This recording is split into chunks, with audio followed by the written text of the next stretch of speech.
আসসালামু আলাইকুম রহমতুল্লাহি ওয়া বারাকাতুহু। কেমন আছেন বন্ধুরা? আশা করি সবাই ভালো আছেন। আমি আর একটা নতুন ভিডিও নিয়ে আসলাম আপনাদের মাঝে। তবে এই ভিডিওটা গত দুদিন আগের, গতকালকে ইফতার আমি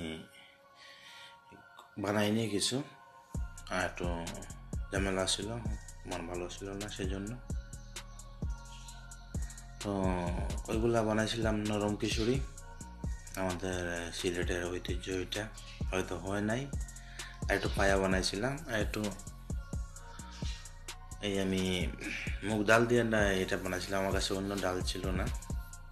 তো সাথে থাকুন, এবং যারা আমার ভিডিওটা নতুন দেখতেছেন তাদের প্রতি আমার একটা অনুরোধ, যদি আমার ভিডিও ভালো লাগে তো দয়া করে আমার চ্যানেলটা সাবস্ক্রাইব করে পাশে থাকবেন, এবং পাশে থাকা বেল আইকনটা টিপে দেবেন, এবং কমেন্ট করে বলতে হবে না আপনাকে আমি সাবস্ক্রাইব করলাম, আপনি ব্যাক করেন, এই কথা বলতে পারেন। যদি আপনার ভিডিওটি ভালো লাগে, ভিডিও সম্পর্কে একটা কমেন্ট করে নেবেন, দেখবেন আমি আপনার কমেন্টের মূল্যায়ন দেওয়ার চেষ্টা করবো ইনশাল্লাহ। আপনার ঘরে যাব, আপনাকে আমি বন্ধু বানিয়ে আসবো। তো এখানে আমি পেঁয়াজ, রসুন, আদা, তারপর টমেটো আর একটু মেথি সব কিছু দিয়ে একসঙ্গে বসিয়ে দেবো। একটু হলুদ দেবো কালারটা আসার জন্য। তো মাথা ছেড়া আগে বানাইতেন আরও কত মজাই হইতো। তো আমি ওইরকম পারিনি, চেষ্টা করছি তুলে ধরার ওইরকম। আর ওইখানে আমি এই যে দুম্বার পাগুলা, সেগুলো আমি কেটে ক্লিন করে নিলাম। তো এটা বানাবো। তো এগুলো বেশি জাল দিতে হয় না, আমাদের দেশে যেভাবে পায়া বানায় দুদিন একদিন জাল দিতে হয় চুলার উপরে রেখে, সেরকম করতে হয় না। এগুলো খুবই নরম থাকে, ওইগুলা 1-1.5 ঘন্টায় জাল দিলে হয়ে যায়। তো আমি 1 ঘন্টা 15 মিনিট ওইরকম রাখছিলাম গ্যাসের চুলা হাই করে, হয়ে গেছে আলহামদুলিল্লাহ। তো এটা হচ্ছে যাবতীয় মশলাপাতি, আর পেঁয়াজ, রসুন, আদা, তারপর টমেটো, অল্প কিছু কাঁচা, আমি তেমন একটা জাল দেয়নি এখানে, তেজপাতা আর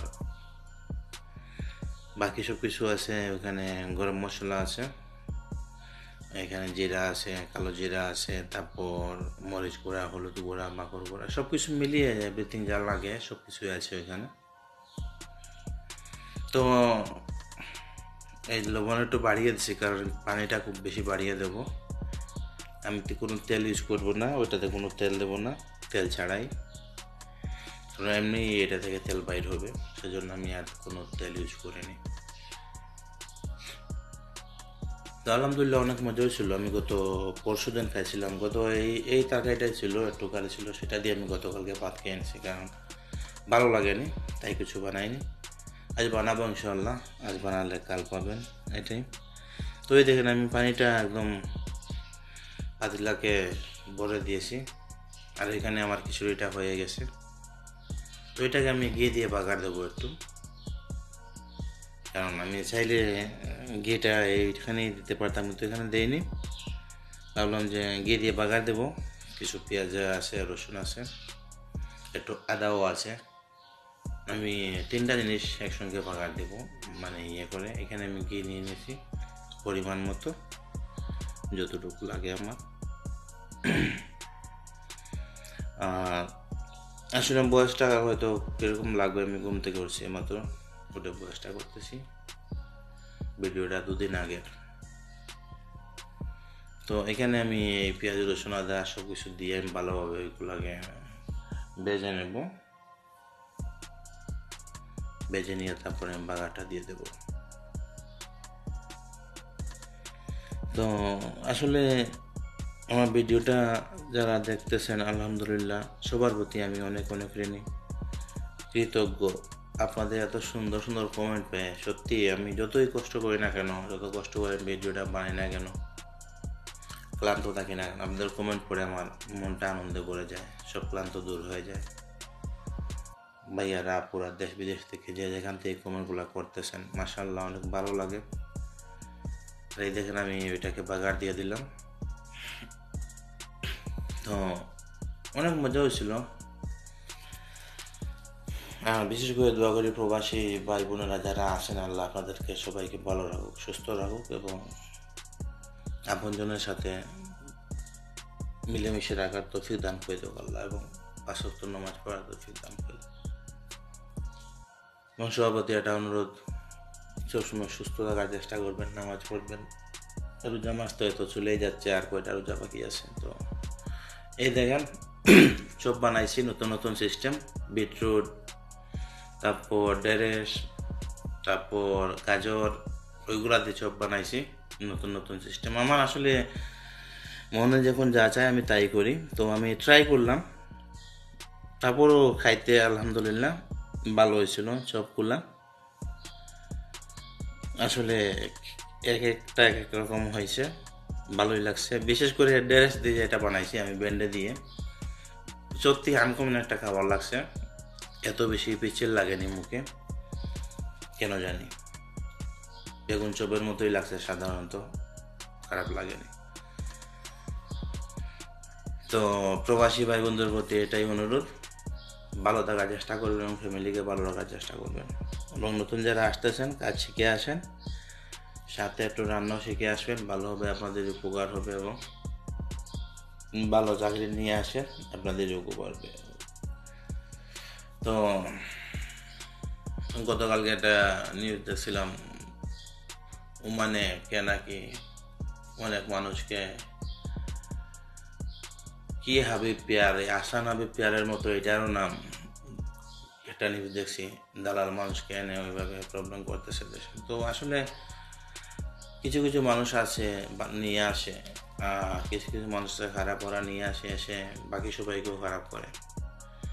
যে যারা নিয়ে আসে যে সবাই খারাপ তা না, একজন ভালো থাকলে 3 জন খারাপ, এইটাই। এই দেখেন বিটরুট দিয়েও আমি চপ বানাইছি, কোনো কিছু ছাড়িনি। আসলে আমি এটা মাথা মোটা, জানি না কেন জানি, তবে মাশাল্লাহ ইফতার করছি তো, আর আজ আবার রোজা, তো ভালো লাগছিল, খারাপ না। তো পাতলা পাতলা করে কাটছিলাম এটাকে, তো খারাপ লাগেনি। তো এই চলতেছে রান্না, আর কি করব।